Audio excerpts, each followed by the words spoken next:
Gjesti flet me Rozanën dhe, me një buzëqeshje ironike, i thot se të gjithë banorët e shtëpisë e kishin marrë seriozisht kur ai pretendoi se do largohej.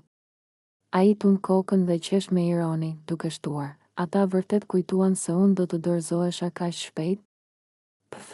Nuk largohet Kingi aq kollaj.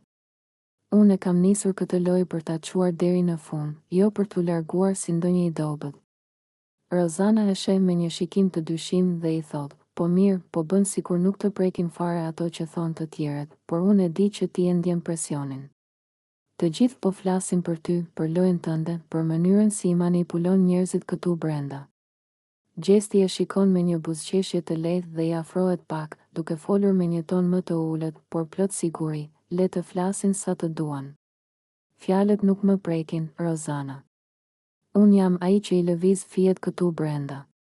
Po ta them unë, ata janë thjesht lojtar të vegjël në skenën time. E shohin që unë zbie lehtë dhe po çmenden nga inati."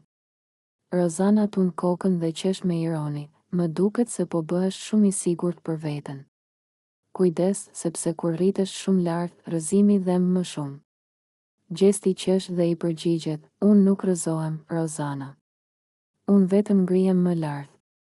Ata mund të më duan ose të më urrejnë, por një gjë është e sigurt, nuk mund të më injorojnë." Rozana e shikon për disa sekonda dhe pastaj largohet, duke menduar për fjalët e tij. Ndërkohë, Gjesti mbetet aty, i qetë, i bindur që ai ende e ka kontrollin e lojës dhe se askush nuk mund ta nxjerrë jashtë aq lehtë sa ata mendojnë.